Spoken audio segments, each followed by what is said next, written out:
रहा है, ठीक है। ये रिबन की तरह होता है, बिल्कुल फ्लैट होता है, रेक्टेंगुलर पीसेस होते हैं and they may be about 800 to 1000 in number. This is the enlarge part of its head.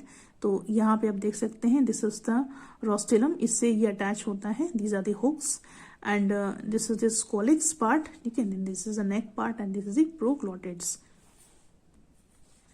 The body hangs in the cavity of intestine of host and absorbs digested food from it। तो जो इसकी body होती है intestine के अंदर hang करती है, ठीक है, होस्ट के इंटेस्टाइन के अंदर ये हैंग करती रहती है और वहीं से ये डाइजेस्ट फूड वहां से लेती रहती है। There are 2 species of taenia, taenia solium जो कि पोर्क टेपवर्म है और टीनिया सैजिनाटा जो कि बीफ टेपवर्म है। ये दोनों ही मैन को इन्फेक्ट करती हैं। किस तरह से ये फैलती हैं? अगर आप कच्चा या आधा पका हुआ कंटेमिनेटेड पोर्क जिसके अंदर बहुत सारे ये टीनिया सोलियम वर्म प्रेजेंट हैं होते हैं या फिर बीफ, ठीक है, पोर्क या बीफ या वाटर जिसके अंदर ये इन्फेक्टेड बहुत ज़्यादा ये प्रेजेंट रहते हैं, इनके लार्वा प्रेजेंट रहते हैं, अगर ये आप कंज्यूम करते हैं तो then they will get entry into your alimentary canal. Then symptoms क्या होंगे? एब्डोमिनल पेन होगा, क्रोनिक इंडाइजेशन होगा, ठीक है, वॉमिटिंग होगी, डायरिया होगा, नोसिया होगा, वेट लॉस हो जाएगा, एनीमिया हो जाएगा, ब्लड की कमी हो जाएगी, नर्वस डिस्कम्फर्ट हो जाएगा जिसमें कि कन्वर्जन्स हैं, दौरे आने लगते हैं, इंसोमिया, नींद नहीं आएगी, एपिलेप्टिक फिट्स पड़ने लग जाएंगे। तो ये सारे इसके सिम्टम्स हैं। प्रिवेंटिव मेजर्स और क्योर में देखेंगे, प्रॉपर सैनिटेशन होना चाहिए, ठीक है, साफ सफाई होना चाहिए, पर्सनल हाइजीन रखना बहुत जरूरी है, एंटी हेलमेंथिक ड्रग्स ले सकते हैं इसको ट्रीट करने के लिए, राइट। थर्ड इज फाइलेरिसिस और एलिफेंटाइसिस जिसका कॉजेटिव एजेंट है द फाइलेरियल वॉर्म जिसको वकेरिया बैनकॉफ्टी भी बोलते हैं। और अडल्ट वॉर्म जो है वो बिल्कुल फिलीफॉर्म यानी कि थ्रेड लाइक बहुत ही माइन्यूट थ्रेड फाइन होती है, सिलिंड्रिकल होती है और उसका कलर क्रीमिश वाइट होता है। फाइलेरियल वॉर्म्स रहती है लिम्फेटिक वेसल्स या फिर लिम्फेटिक ग्लैंड्स में और इसकी जो लाइफ साइकिल है वो 2 होस्ट में कंप्लीट होती है, इसलिए इसको बोलते हैं डायजेनेटिक पैरासाइट, क्योंकि इसकी जो लाइफ साइकिल है वो 2 होस्ट में कंप्लीट होती है। इसका पहला होस्ट मैन होता है और इसका जो इंटरमीडिएट होस्ट होता है वो एक ब्लड सकिंग मॉस्किटो होता है, दैट इज एडीज और क्यूलेक्स, इन दोनों में से कोई भी हो सकता है।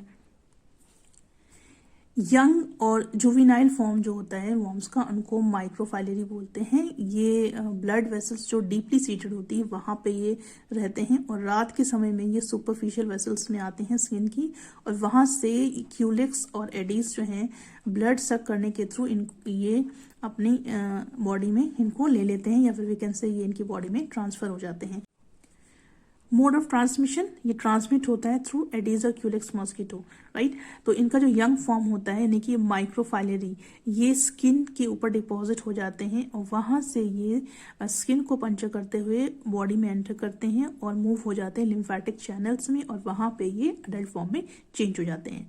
सिम्टम्स क्या है? सीवियर इन्फेक्शन जब इसका होता है तो ये वायरल इन्फेक्शन की वजह से इनको फीवर आना शुरू हो जाता है, जो पेशेंट्स होते हैं उनको फीवर आता है और जो लिम्फ वेसल्स होती हैं वो ऑब्स्ट्रक्टेड हो जाती हैं because of the live and dead worms. तो जिंदा और मरी हुई जो वॉर्म्स होती हैं वो वहाँ पे इनकी वेसल्स में इकट्ठा होना शुरू हो जाती हैं और इसकी वजह से जो इनके आर्म्स होते हैं या फुट होता है, वल्वा, स्क्रॉटम, ग्रोइन या कोई भी पार्ट जो है बॉडी का वो बहुत ज़्यादा इनलार्ज हो जाता है, बड़ा हो जाता है, ठीक है। You can see here in the picture, ये इनलार्जमेंट आपको दिख रहा है। तो इस एरिया में जितना भी ये सूजा हुआ ये लार्ज एरिया दिख रहा है इसके अंदर मरी और जिंदा वॉर्म्स प्रेजेंट हैं, right. That is the we can say microfilariae जो अडल्ट फॉर्म में यहाँ पे जब आ जाती हैं तब ये यहाँ पे इकट्ठा होना शुरू हो जाती हैं। सीवियर इन्फेक्शन में ये केस होता है और because this enlargement of legs इस डिजीज का नाम दिया गया है एलिफेंटाइसिस, ठीक है, एलिफेंटाइसिस बोला गया है क्योंकि ये जो लेग्स हैं आप देख सकते हैं बहुत ही ज्यादा चौड़े हो जाते हैं, बहुत ही इनलार्ज फॉर्म में ये चेंज हो जाता है। Preventive measures and cures, mosquitoes को डिस्ट्रक्ट करना और जो भी उनकी ब्रीडिंग प्लेसेस हैं यानी कि स्टेगनेंट वाटर है उन सब जगहों में स्प्रे करके इनको किल करना, हटाना और अपने आप को मॉस्किटो बाइट से बचाना ही इसका प्रोटेक्शन है, ठीक है। अगर मॉस्किटो बाइट से बच जाते हैं तो फाइलेरियल इन्फेक्शन से भी बच जाएंगे। ट्रीटमेंट क्या है? Different drugs are available for the treatment of filariasis, तो बहुत सारे ड्रग्स अवेलेबल हैं फाइलेरिसिस के लिए।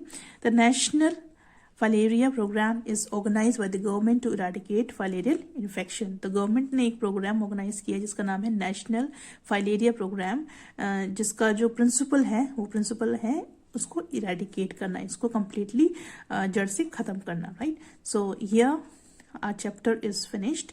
Now the next video will be doing the question answers. Thank you very much.